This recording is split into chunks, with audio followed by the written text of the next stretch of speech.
L'année dernière, nous vous prédisions déjà que le système était en cours de réinitialisation. Cette année, le tournant s'est vraiment accentué sous l'effet de mutations très profondes.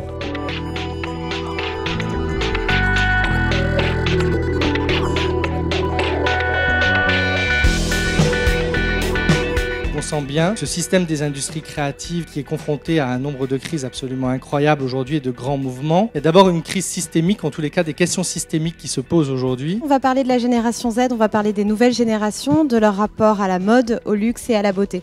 Eux, ils se disent finalement, si c'est pas nous qui sauvons le monde, personne ne va le faire, donc on doit être les propres artisans de notre changement. C'est une génération qui est beaucoup plus mûre plus tôt, avec une forme de maturité sur les choses, sur la vie, sur le sens du possible et sur le sens du réel.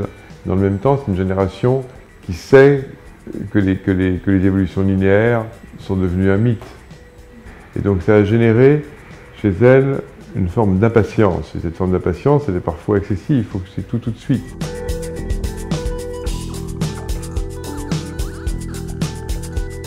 Il y a peut-être quelque chose à faire de l'ordre de la transmission pour essayer de regarder ces 20 ans, de les écouter, de partager, de communiquer avec eux. Aujourd'hui, on veut donc monter une plateforme digitale qui soit entre un réseau social et un média, donc on va dire un réseau social hybride. Et ce qui est génial, c'est qu'on veut le faire avec eux. My vision is very, very simple.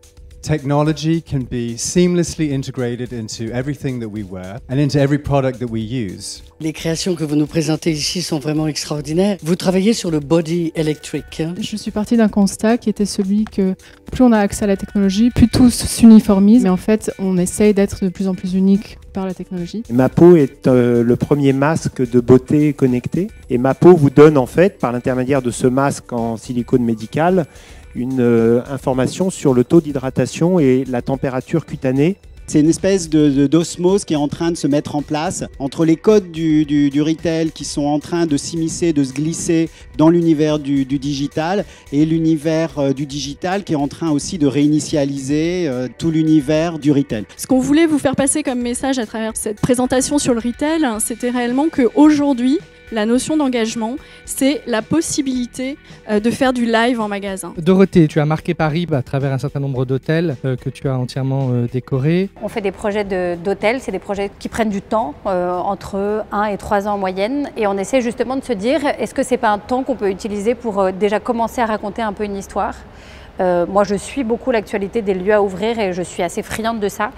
Et j'aime beaucoup l'idée qu'on me donne des informations au fur et à mesure, un peu qu'on me tease. Et puis on travaille aussi beaucoup sur le quartier. Régis, tu es le fondateur de L'Exception, qui est une très jolie plateforme de vente en ligne de vêtements de créateurs. Et il s'agissait pour nous, d'un point de vue physique, de redonner l'image de l'exception qui est en ligne aujourd'hui excellente, de pouvoir lui donner un vrai essor sur une belle boutique physique. Ce qui revient systématiquement, c'est cette notion de challenger le système, de penser autrement. Être créatif, c'est penser autrement, c'est cultiver une certaine liberté et en même temps marquer son territoire. Ce qui est intéressant, c'est qu'on se rend compte que vraiment que le code a changé et qu'on voit de nouveaux codes esthétiques qui sont en train d'arriver avec des jeunes créateurs qui sont vraiment réalistes.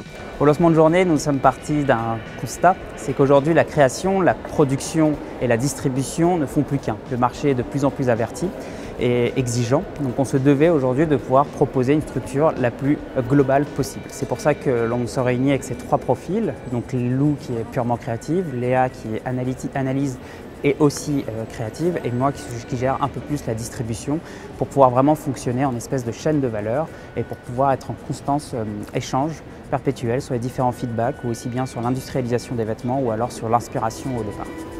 Depuis quelques saisons seulement, nous avons la chance d'assister à Paris à l'émergence d'une nouvelle scène qui nous propose de nouvelles esthétiques, mais aussi une nouvelle façon de penser et de vivre les industries créatives de manière beaucoup plus globale.